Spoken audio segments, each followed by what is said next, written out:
Hello and welcome to The Radical. I'm Christina. And I'm Nicole. On our podcast, we delve into the roots of metaphysical wisdom. That's right, Nicole. Our podcast is all about exploring those fundamental truths and practices that nourish your mind, body, and spirit. Yes, Christina, we want to make metaphysical concepts easy to understand and accessible, especially for those who don't have a ton of time to do all the research. Right? We'll do the research as well as share our experiences and perspectives, hoping to empower you, our listener, to find balance and magic in your day-to-day. Inspired by the essence of the word radical, proceeding from the root, let's explore the roots of well-being and self-healing together. This is The Radical with Christina and Nicole, two metaphysical girls in the material world.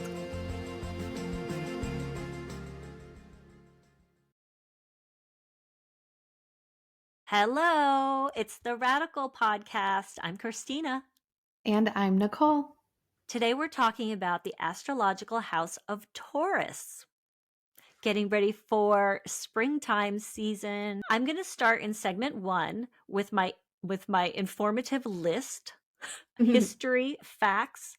I've got the dates, I've got the breakdown of the tarot cards, and then in segment 2, Nicole's going to tell us something interesting. I didn't look at her notes, listeners. I don't know. What are you going to tell us? I have a couple of quotes that I think sound like Taurus energy. I'm going to talk about the word resourced, which is fun because last week we were talking about resources. And then I'm going to touch on transits again.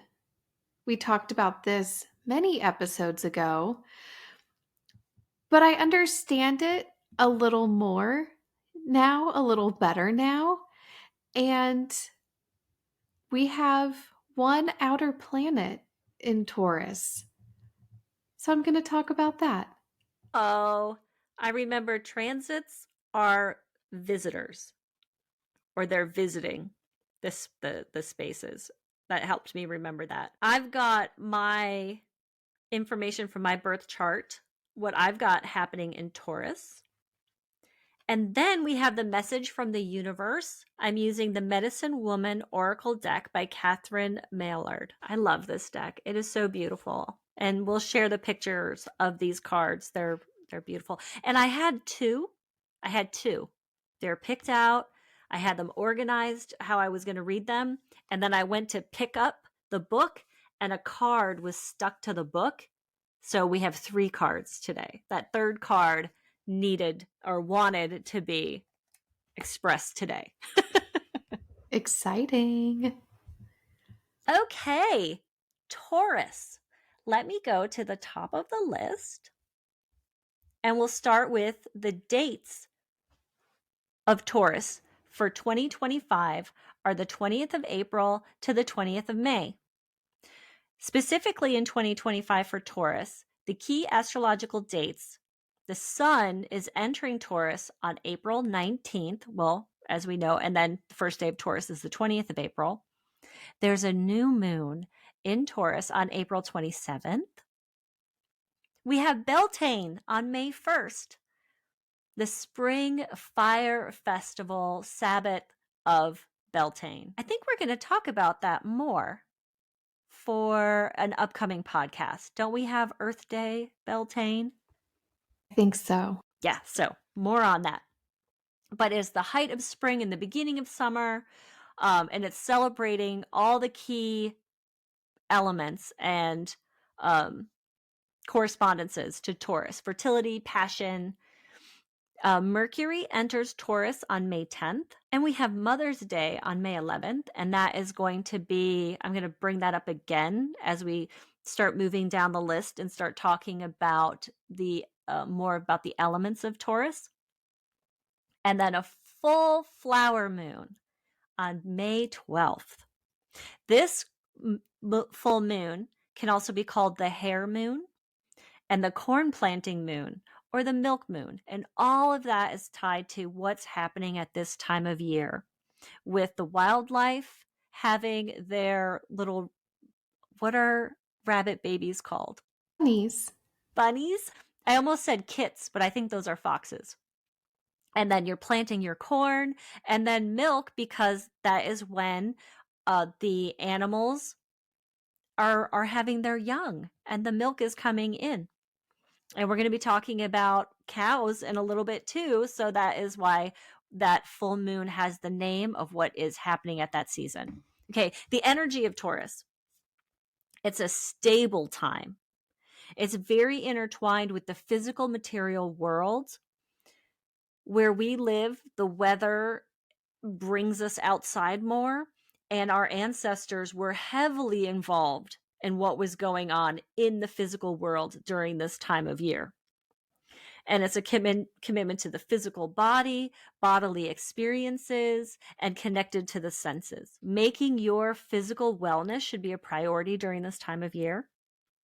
But it's also a time of relaxing. It's a time of abundance. It's a time of fruits and berries and flowers and, like that springtime first harvest time. It's slow and steady wins the race. The weather has shifted. We want to get outside, but don't burn yourself out. The affirmation for this season, or the key phrase, is I have. And we'll talk about that a little bit more when we get into talking about the house associated with Taurus. And I always think of Taurus as the sign of, stillness, slowing down, softening, and being grounded and centered, and also very, very present. Planets for Taurus, the ruler is Venus. Love, beauty, and money. Exalted, the moon. Detriment is Mars, and more recently Pluto. And the fall is Uranus. The element of Taurus is the earth, which goes with Venus. Very grounded, able to fully separate emotions from the situation at hand so they can find solutions. The earth is a very practical, slow, steady. I love this, musical. The earth is a symbol of our abundance and our solidarity. The quality of Taurus is fixed. The fixed zodiac signs are found in the middle of the seasons, and it's a more rigid personality, prefers rules and structures. They're tough, stubborn, persevering, and a little difficult for them to handle change. So those can be applied to our Taurus energy and our Taurus personalities. The fixed signs of the zodiac, they can take up like the enthusiasm from the cardinal signs and craft them and make them and give them space into being something real. So we get inspired in the cardinal time of the year, and then in that fixed time of the year with the fixed zodiac, we actually make it happen. Incidentally, the fixed signs are associated with tarot cards, and they are the kings, which totally makes sense if we talk about rules and rigidity and that yang type energy. And the King of Pentacles is associated with Taurus because the Pentacles is the associated with Earth.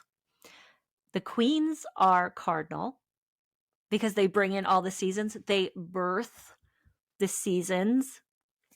And the Knights are the mutable energies at the end of the seasons, or bridging the gap, or bridging the space between one season to the other. But more on that soon when Nicole and I do our season of tarot. Yeah, you just taught me that. I did not know that. Before we hit record, I was showing Nicole my worksheet that I started with the houses, the zodiac houses, and then I just started writing in all the associations with each house, and then the planets, and then the zodiac signs, and then the qualities, and then the elements, and now the tarot cards. And that sheet, there's not even any space on it anymore for me to write anything else. I have to get a bigger sheet now. All right, polarity for Taurus is negative, is yin.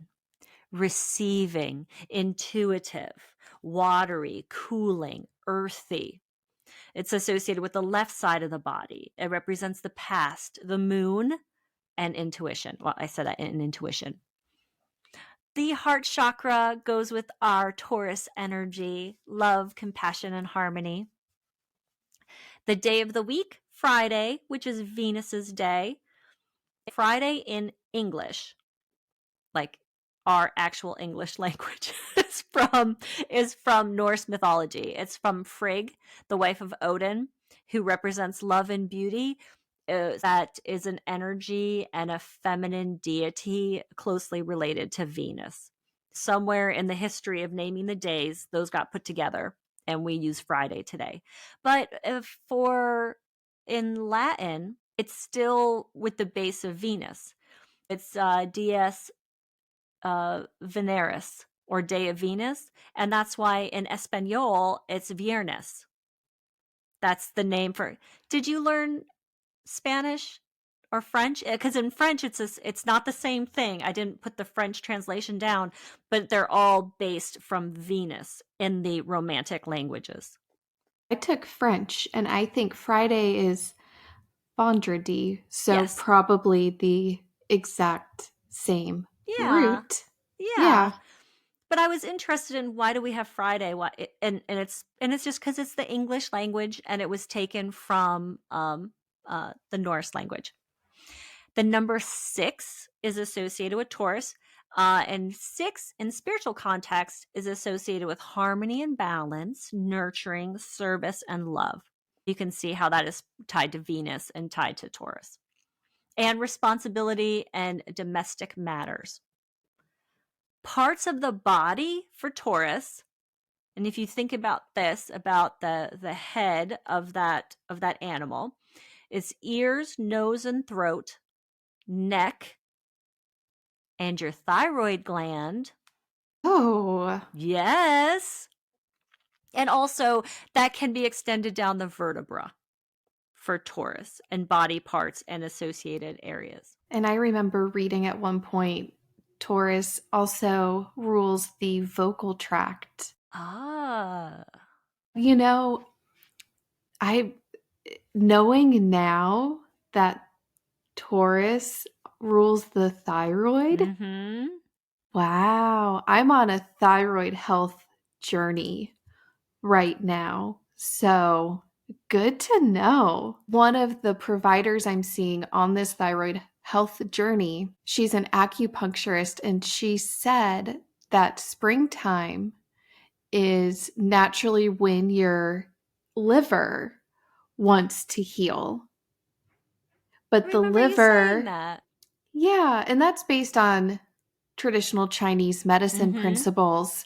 But I'm learning that the liver and the thyroid are deeply connected, Mm-hmm. and the thyroid is so dependent on the optimal functioning and health of the liver. So, very interesting Yeah. that spring is also tied to the thyroid gland through Taurus. Yeah. And I just saw that today, and when I was gathering my information for this, and I didn't see it before, but as soon as I saw thyroid gland, because we're in that part of the body, the ears, the neck, the throat, that it just clicked in my head that yes, I could absolutely see that. Yes. And the voice, the vocal tracks. Yeah. I had a meditation teacher who would always say, when we were getting into meditation, to let your vocal cords relax, because a lot of us sub vocalize our thoughts. Mm, And once she drew my awareness to that, I realized I do that.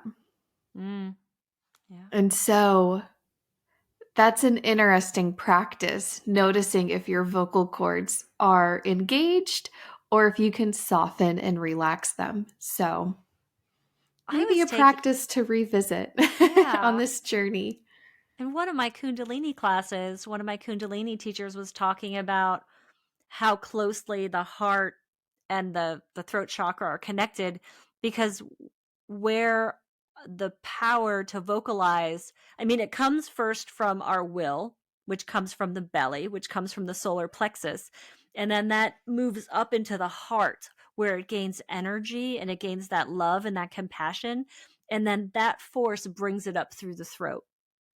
Mm-hmm. And that gives it that life to come out as our vocalization. So the heart and the throat. Oh, more dots being connected here. Let me get my sheet and write that down.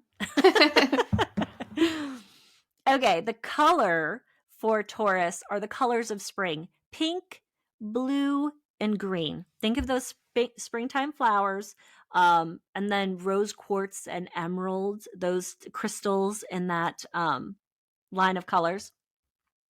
The metal is copper, which is tied to Venus. That's Venus's metal. In spirituality, it's a symbol of purity and protection, wealth, divine connection. I mean, copper cups, copper jewelry, copper shapes that you can Yeah. put with your crystals, like copper balls and copper diamonds and copper squares, like that kind of stuff. Like, I have a copper ball somewhere that somebody gave me that sits with my crystals. Mm-hmm. That copper is so prevalent in so many different cultures, and magic and healing and spirituality and cleansing, that we could do a whole podcast on copper. I mean, it is a magical element. It's a magical metal. Symbolism and mythology. The first thing I'm going to say is I haven't said the word the bull because I read a few articles and it is now my belief that it was actually a cow.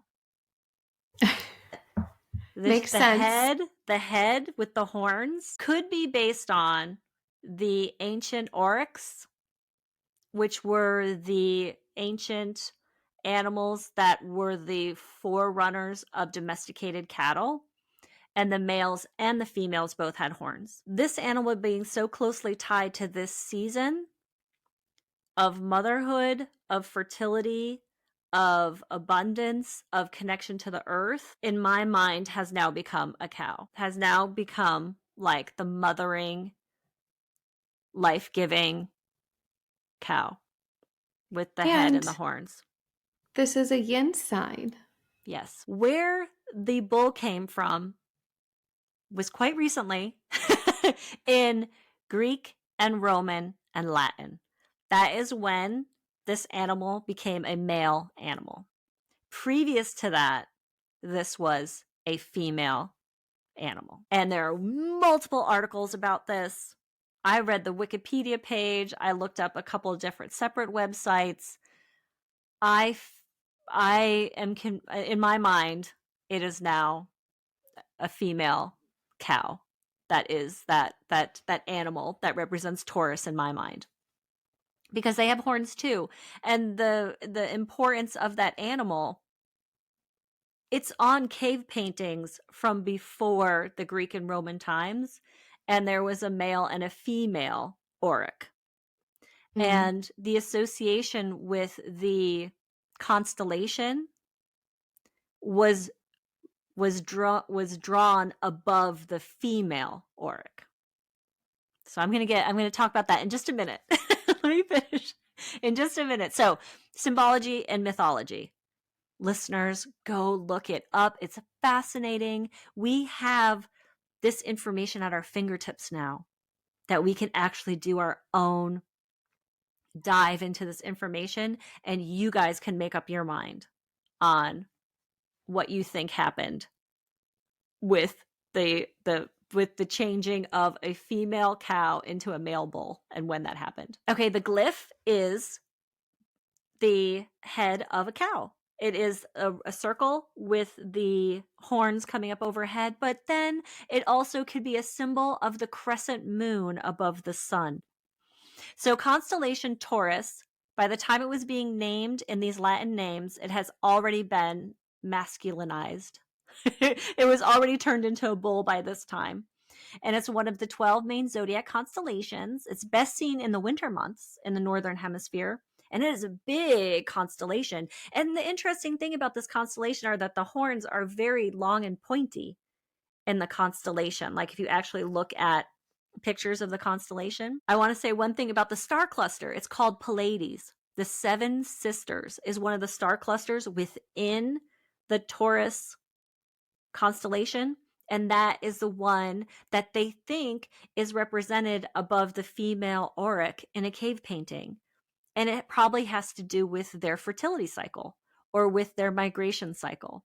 That the seasons would change and calves were born and the females were pregnant, and it had to do with it being this time of year. Fascinating stuff. I could talk for another 20 minutes on that, but I'm not. We're going to keep going because I got so fired up about this, about when this earthy, earth connected, life giving, milk producing, domestic cow became a bull. I'm taking it back. I'm making it a cow again. Patriarchy. That's exactly what it was. When it became Latinized, when it became Greek and Roman. And then there's gods turning into bulls to impregnate women. That's when it all happened, Nicole. That's when all this, it was written from a completely different point of view, but we have information now. So now they can't pull the wool over my eyes anymore. I know the history further back from that. Anyway, listeners, go read some articles on it. It's fascinating stuff. If you love mythology like I do, wait for this season of mythology. I don't know when that's going to happen. Nicole and I can record a podcast every day and we still wouldn't get through everything that we want to talk about. I know, we've mentioned 2 potential seasons just in this episode. Okay, second house, the house of possessions. And I said this is like, what do you value?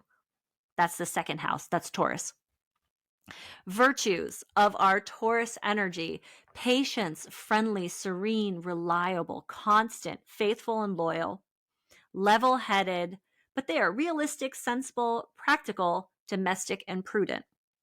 The flaws of Taurus energy: intolerant, obstinate, and proud, slow in making decisions, stubborn, passive, materialistic, could be a little low on initiative, sedentary, and pig-headed. So those are the high levels of energy with Taurus and the low levels, or even it could be excess levels of Taurus energy, right? And they may come up during this time of year. Yeah, like an imbalanced. Mm-hmm. Taurus can become preoccupied with looking outside of themselves for comforts, whether that's people pleasing, over shopping, overspending, wanting positive feedback from other people. They can fret about not having enough. They can kind of have that lack mentality or people pleasing, and they can just look to external comforts too much. Oh, yeah. So that would be when imbalance is at play. Fascinating. I love this stuff. Okay, tarot cards. I already mentioned the King of Pentacles can be associated with this sign. These are other cards that are associated with this sign. In the major arcana, it is the Hierophant. Also can be called the Mentor, the Advisor. This card deals with tradition, education, institutional knowledge, conformity, but also rituals. It can mean to make the most of your gifts. Mentorship works both ways. And if you have this card in reverse, or you're feeling resistant to this card, or you don't know what this card means in your spread or why you pulled it, a question you can ask yourself about this card is, what lessons must I learn? Lessons. Mm-hmm. Mm-hmm. In one of my decks, this is the Peacemaker. Yes. Yeah. I see this as a crone full of wisdom that you can go get advice from. Yes. And it doesn't have to be an older person. It just has to be somebody who you can go to for education, mentorship, help with rituals. And it doesn't even have to be education. It could be whatever your craft is, or whatever your vocation is, or whatever it is you're working on. This is just an advisor. Somebody with wisdom and experience. Or that's what the card could represent to you in your reading. But there's so much more on the Hierophant out there. The Five of Pentacles and the Minor Arcana, which is Mercury in Taurus. And this could be insecurity, hardship, and worry, which could often open an opportunity to solve long-standing financial problems. I wrote in here, ask for help. What you seek is right in front of you. Disregard inherited patterns and learned behaviors. This right here, to me, the Five of Pentacles, and you look up and you think about the imagery of this card, that some of what they would say is the suffering is self-inflicted, because help is right there. They're just not looking towards the window, or they're not going into the building to ask for help. But Nicole and I just recorded our money podcast, or our relationship with money podcast. And this thing about disregard inherited patterns and learned behaviors, I'm like, yes, that's this card. In this deck, in my opinion, you can't tell if a necklace is being put on this woman or being taken off, but it's kind of like, it reminds me in the last podcast when we were talking about cleaning out your closet and all the resources that you actually have. If you kind of look around, Yeah. do you have that, jar of pennies in your closet, for example? Yeah. We have more than we think. Yes. And sometimes these are inherited patterns and learned behaviors. It's funny, we're talking about Taurus after we just did the podcast on financial issues, or financial awareness. Or what did we call it? Something about taxes. I don't remember. Was it like the energetics? Our financial relationships? By the time you're listening to this podcast, Nicole will have named that episode, so you'll know what it's called. It'll already be released. It's the one right before this one. Yes. And the question to ask yourself is, what can this challenge teach me? That's a Five of Pentacles. Okay, Six of Pentacles is Moon in Taurus. Generosity. This card, generosity. Your relationship to generosity. Are you being generous? Does somebody need to be generous to you? What does that word mean to you? And it means gifts from above and below, because a lot of our connection with the flow of pentacles is what is represented on this plane is what is also represented on the higher plane and on the lower plane. Charity and reciprocity, and don't measure generosity. So it's your relationship to that word. And the question to ask yourself is, why am I judging others?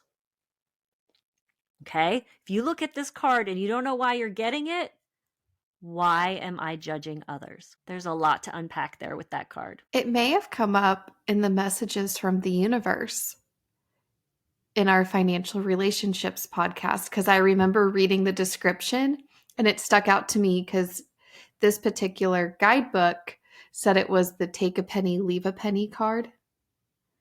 And I think that was last week. Oh my gosh. Universe, we're listening. And then finally, in the Minor Arcana is the Seven of Pentacles.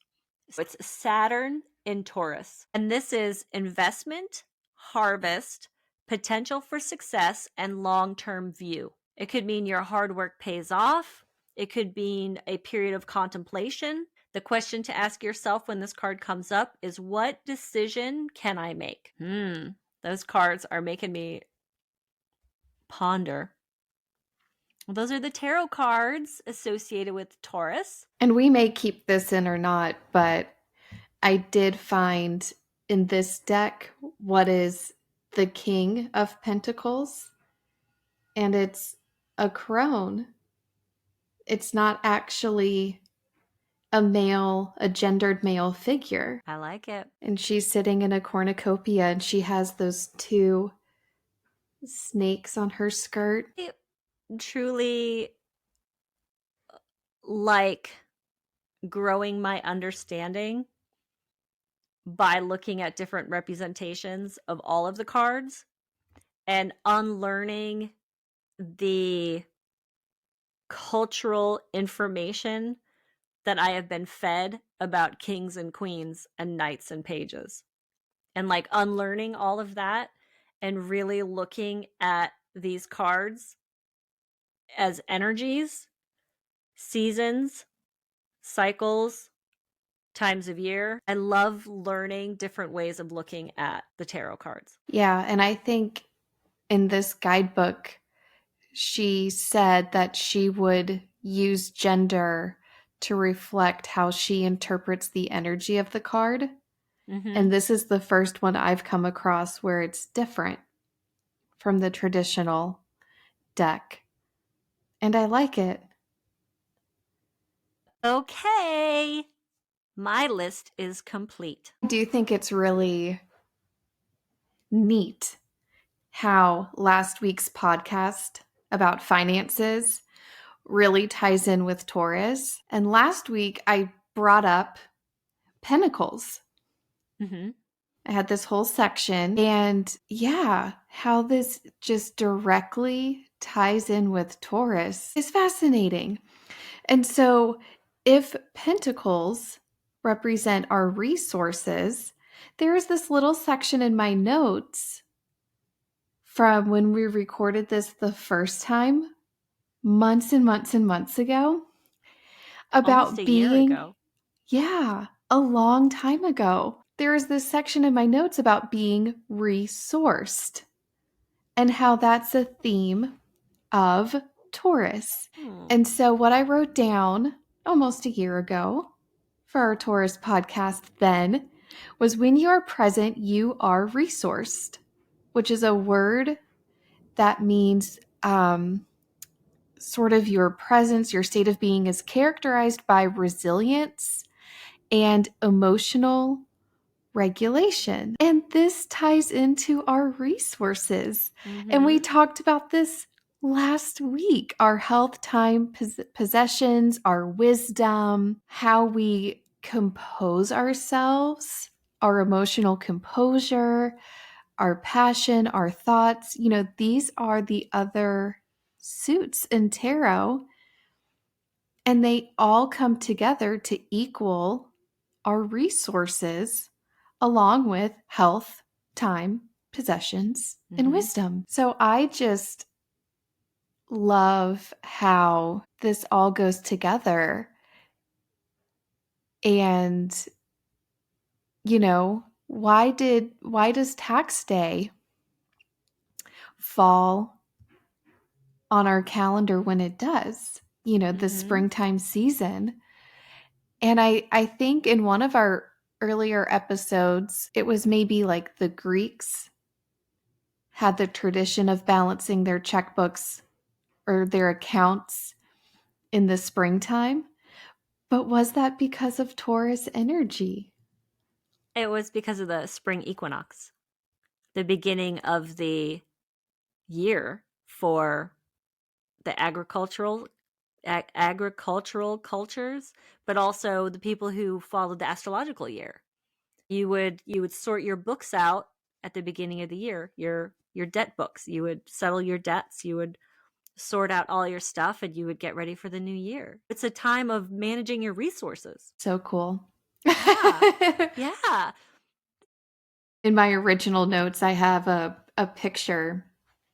Christina's talked about how I put pictures in there, and it's of a Ford Taurus. I don't know if anyone remembers that car, but whenever I hear Taurus, I think it was my dad's company car. So I just have this, I can't help but have that image come to mind. So I did put a picture of a Ford Taurus, but I also put two quotes in the notes that I think sort of encapsulate what Taurus stands for. And one is from Lao Tzu: nature does not hurry, yet everything is accomplished. Hmm. And that immediately, for me, settles me and makes me more present and takes me out of a rushing type energy. And then the other one is a Leonardo da Vinci quote: "Simplicity is the ultimate sophistication." And I like this because Taurus is uncomplicated and practical. So they sort of look for simplicity. So that's all I have from our original note page that I want to share. But it was fun looking back and seeing where our minds were at I know back then. it was probably a year ago. I mean, I'd have to go back and look at the date, but when we first decided to do this podcast, listeners, we just wanted to get our voices on a recording so that we could listen to it and see what we sounded like together, and would we listen to ourselves. And so we have some archived, our first conversations, our first little trial podcasts. Yeah, for me, it took practice being able to listen to myself on a recording, for sure. That's not fun at first, in my opinion. So I want to mention planetary transits. Again, we've talked about this in a previous episode, but each planet moves through the 12 zodiac signs, and they do so at different speeds because of the length of their orbit around the sun. And because the outer planets have longer orbits, they spend a greater amount of time in each sign, just as a recap. And some of the constellations are really big and some are really small. So physically, the space of the sky is different for some of the signs. Yes.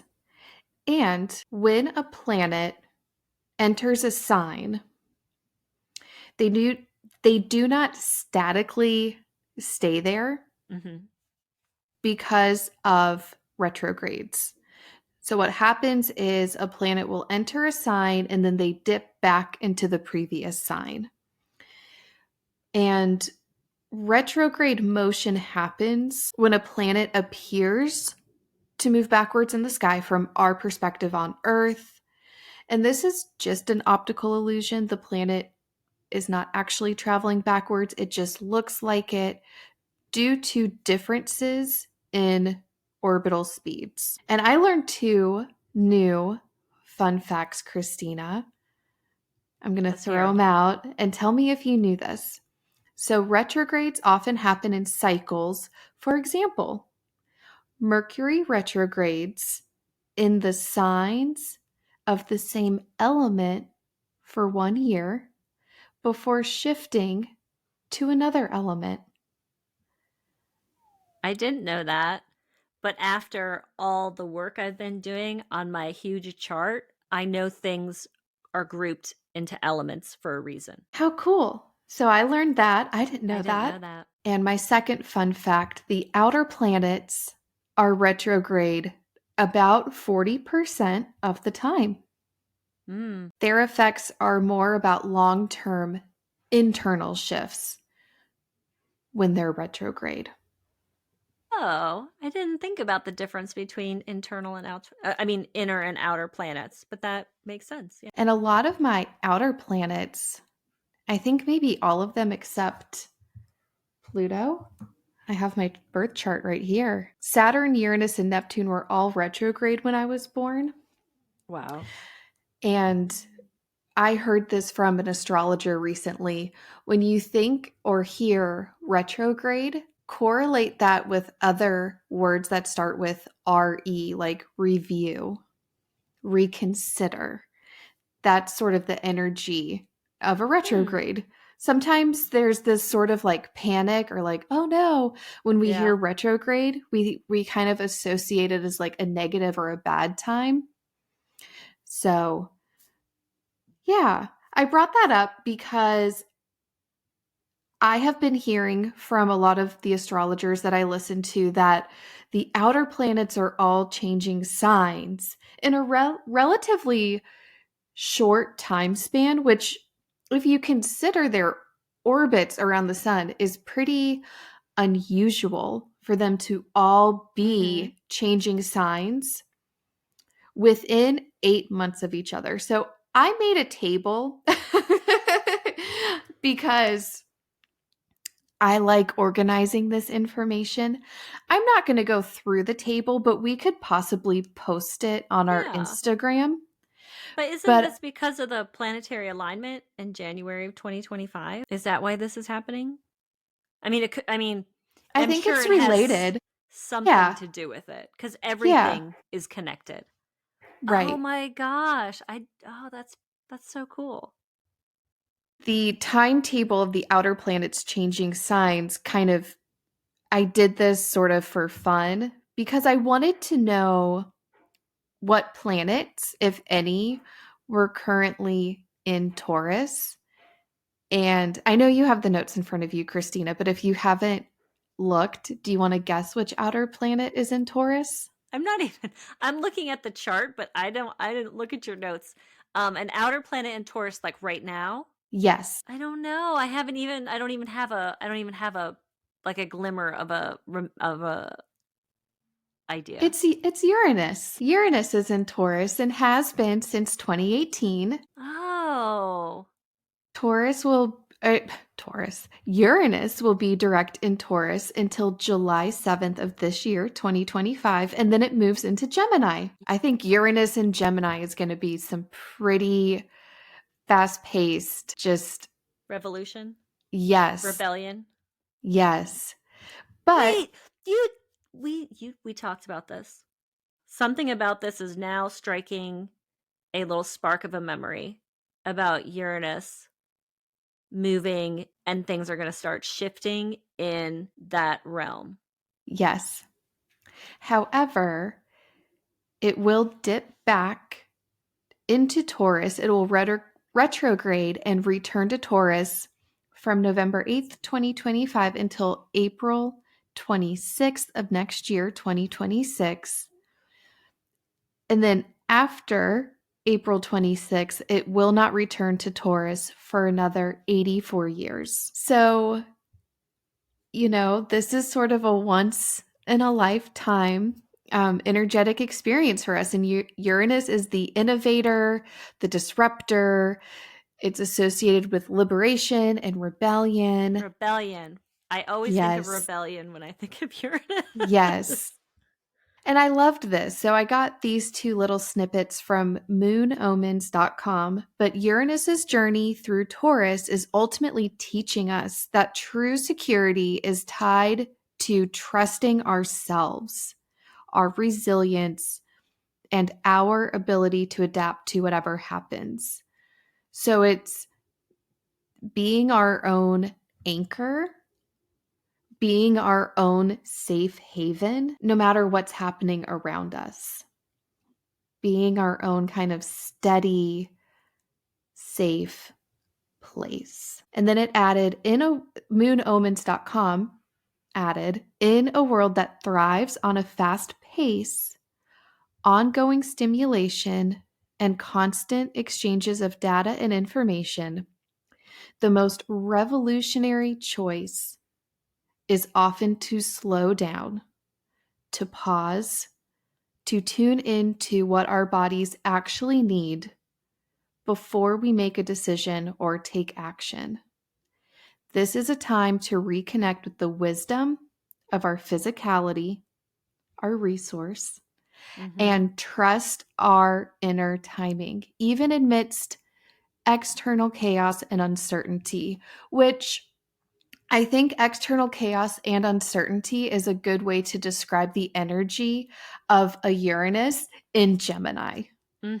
Christina's laughing because she's like, I know. I have a lot of Gemini in my birth chart, and the last thing I need is more reason to rebel. So, just a nice Taurus lesson to learn Hmm. and apply sort of as we move through this little snapshot, this little peek of what Uranus and Gemini is going to feel like starting in July. And then we kind of have like a breather when Uranus retrogrades back into Taurus from November to April.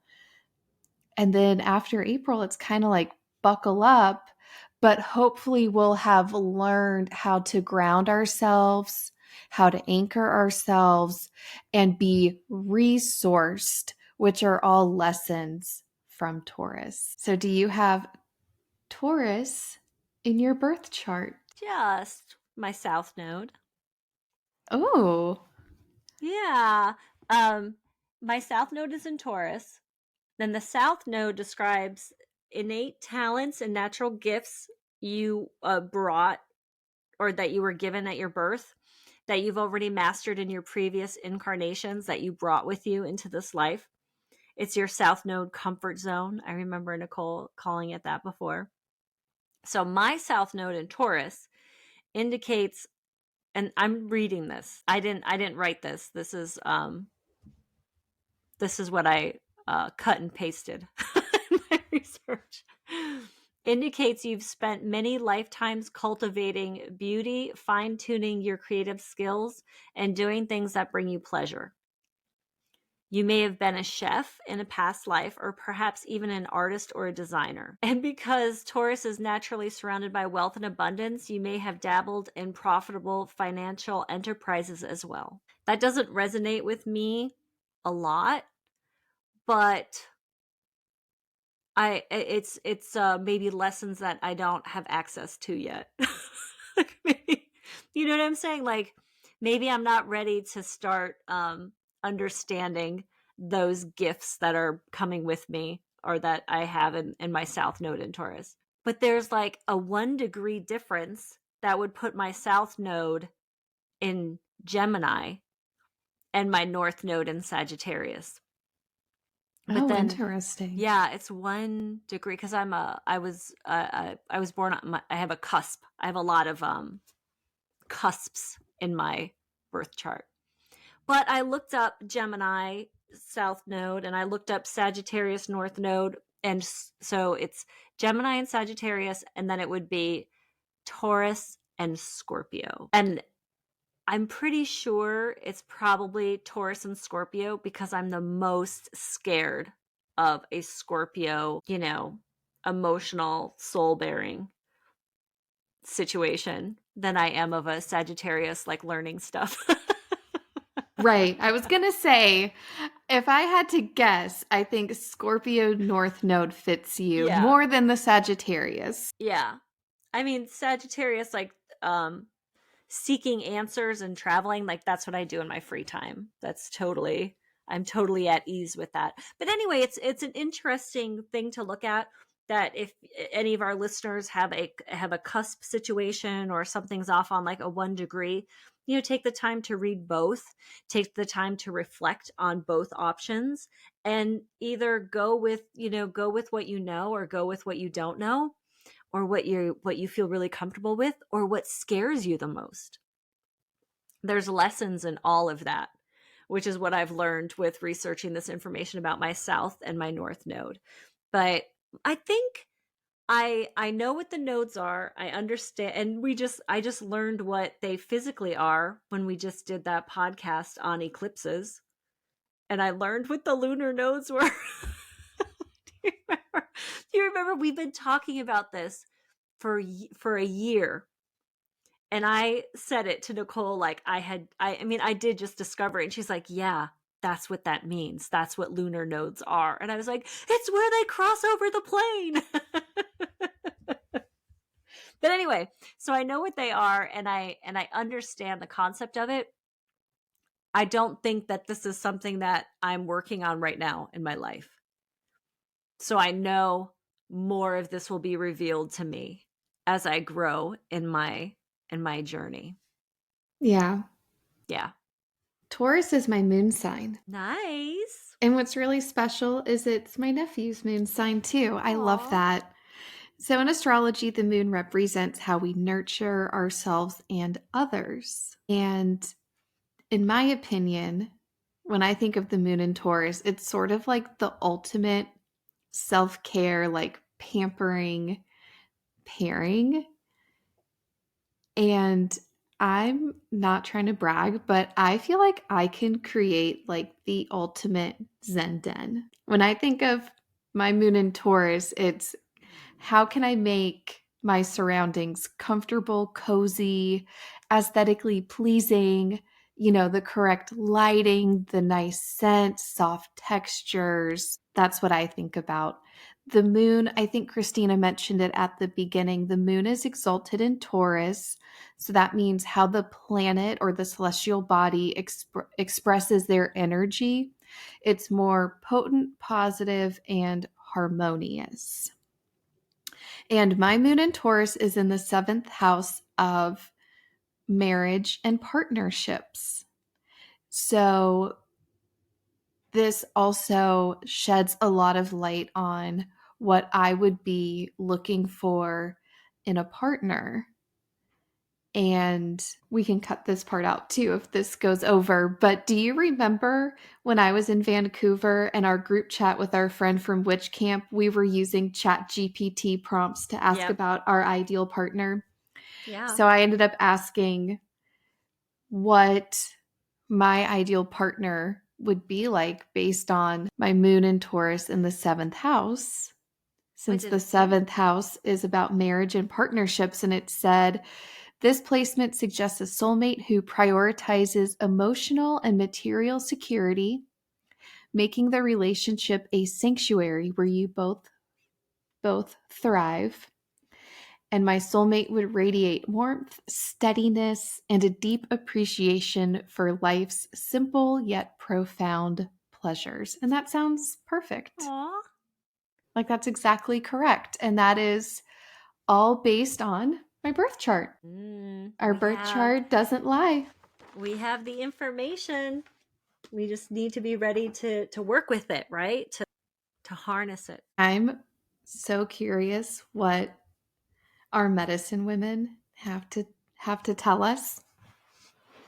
I have 3 cards. I told you the story, so you pick that. I had 2, and then it's actually the 3rd card would be the one that jumped that jumped out today. So you pick A, B, or C. Card A is autumn, a time for letting go, lightening your load. In the Celtic tradition, the autumn equinox symbolizes the time of abundance. Harvests are at their peak, but also the season during which we need to prepare for austerity. Autumn is a time of descent. Warmth and light decline, energy fades. It is a phase of deeply letting go. The season brings with it a double outer inner movement, a transition. Nature slowly goes to sleep, divesting itself in all that is destined to die, to be recycled into humus. She also invites us to let go of what weighs on us or has passed its peak. The guidance for this card: whatever the season you're in right now, this card indicates a time of transition, of coming home to yourself and letting go. You may have been moving forward at a steady pace, doing your best to respond to external requests. By forging ties with the medicine woman inside you, you can contact your instinctive force and listen to your own rhythms. You need to take stock, observe what projects have been crowned with success. What dreams have manifested? Is it time to harvest the fruits of your work and stock up for the winter, letting go of what produces nothing, your dead leaves? That's card A. Now card B, the art of rituals. The message of this card: with roots lost in the dawn of time, rites, ritual practices, and festive ceremonies are ancestral activities related to habits and customs that structure our lives and communities. We need practices that reconnect us to the soul's symbolic language, to give meaning to our lives again, and to feel the pulse and rhythm of important passages in life.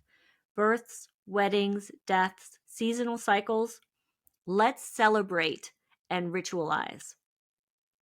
The guidance is: remember the great feminine power of ritual arts. The time for sacred breaks has come. Grant yourself these enchanted interruptions to lift the veil of mystery. Do you hear the call of magic? The soul works through magic. With all of life's varieties, vagaries, vagaries.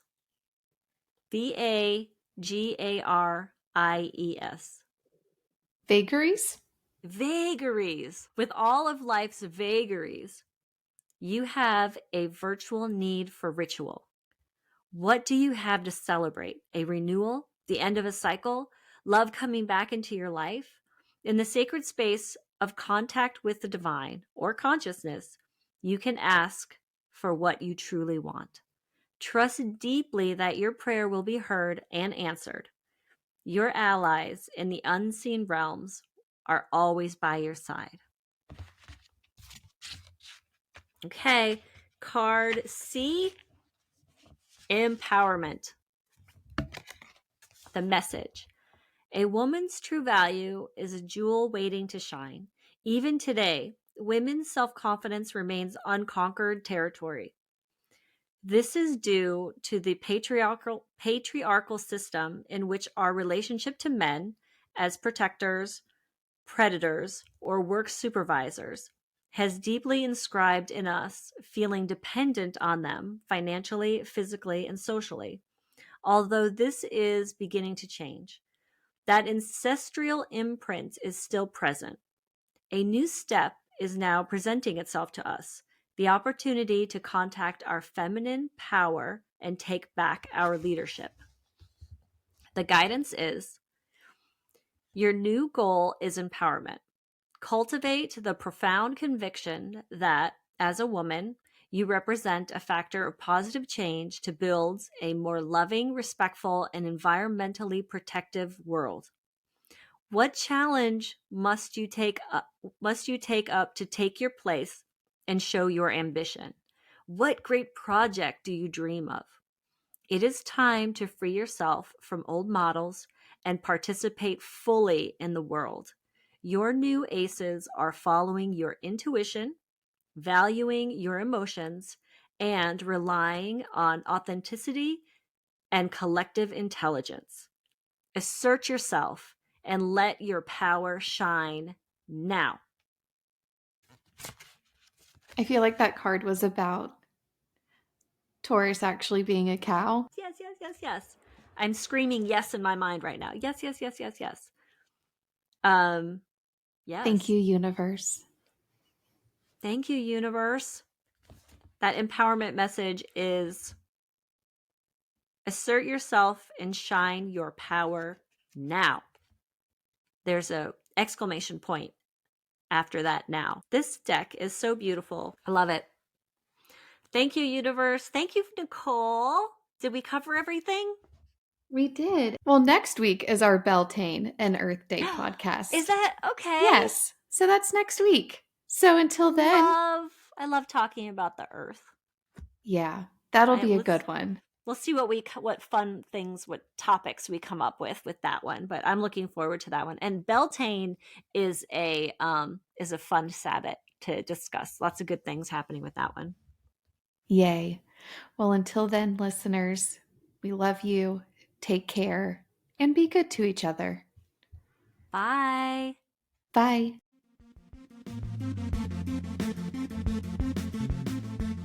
Thank you for listening to this episode of The Radical. The Radical is written and produced by Nicole and Christina.